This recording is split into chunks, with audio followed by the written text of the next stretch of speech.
questions for Josh. Anybody up? Hey Josh, Coach just talked about the carryover defensively from the Milwaukee game to tonight. Where did you feel like your group really improved from that game to today? Yeah, I think I agree with that. I mean, obviously, playing against teams like Milwaukee and Denver, you have to be switched on defensively. And I think against Milwaukee, we came out slow. We didn't make guys like Giannis and Chris Middleton see bodies in front of them, and they had lanes to the ring. But tonight, I thought we did a good job, especially on Jokic, packing it in, making it hard for him to just pick guys apart. He's a tough player. You can't stop him. It's just about slowing it down and making it hard for him. And I think tonight we did a really good job at that. Nick Gallo, OKCThunder.com. Josh, there was a play in the fourth quarter, forced a Denver timeout where Jeremiah kind of just caught the ball at the top of the key, passed to Teo, and it just seemed like a random play, and then just dove to the rim. Is that Jeremiah's just instincts? Is that the connection between the guys that are starting to be created already? What is that allows that?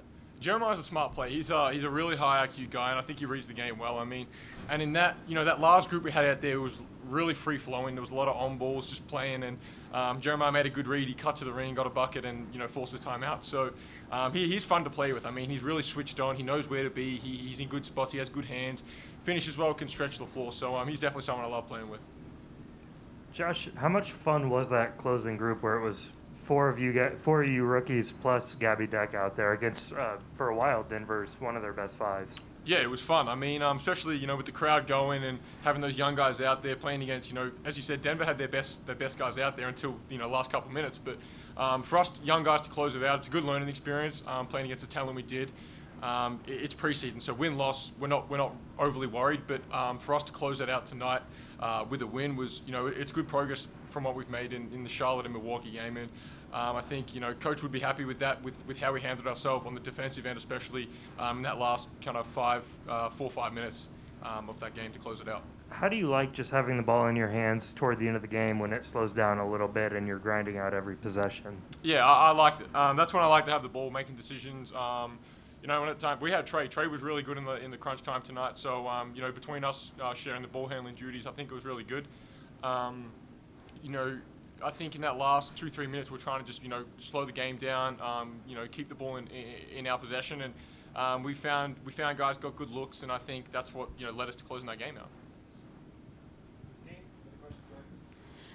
You mentioned Trey Man, and we've seen him improve a lot from his first game against Charlotte to then Milwaukee and now here. Can you just talk about kind of what you've seen from practice carrying over to this game tonight? Yeah, Trey's been really good, and he has he's got a lot of confidence, and he plays with it, and you can see it out there. And he's like this at training. He's a bucket getter, and he's really smooth and crafty with the ball. And tonight, and against Milwaukee and Charlotte, he shows his shiftiness and his ability to get downhill. He can shoot the ball from deep. So he's really fun to play with. As I said, splitting the ball handling duties with him, down the stretch in that game was good. It took the pressure off me to handle it, and I took a bit of pressure off him to handle it. So I love playing with him. He's a great young player, and I'm excited to keep progressing with him.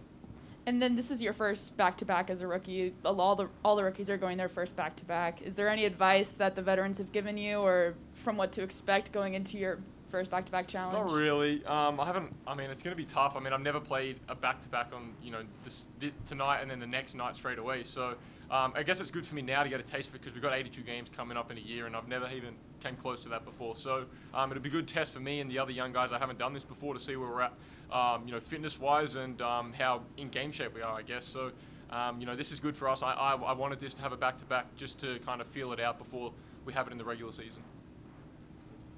And then we have one question on Zoom. Christos Saltis, go ahead with the question, Chris.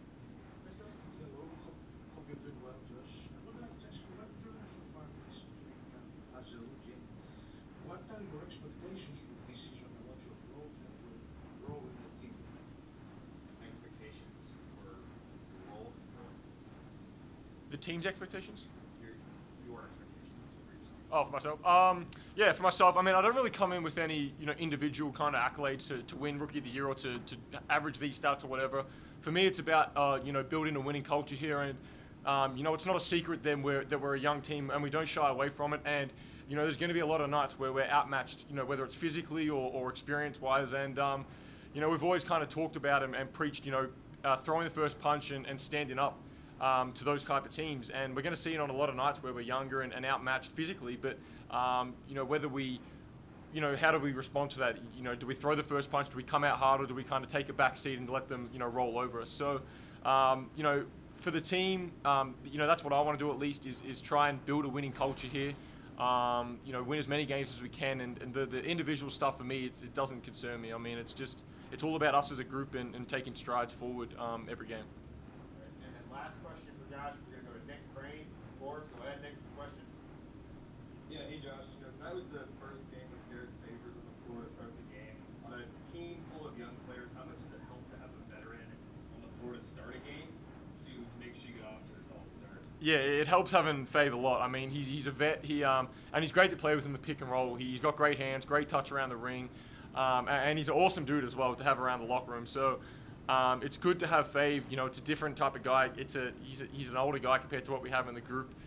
So it's good to have him, not just on the court, which is, a big help for us, but, around the locker room, he's a really good guy and someone that, a lot of us younger guys, especially, Jeremiah and those younger bigs can get help from and learn from and take guidance from Favors, because he's a very smart player. He knows where to be. He's got great hands, and, he's really, as I said, to play in the pick and roll with him is a lot of fun. Thank you, Josh. Sweet. Thanks, guys.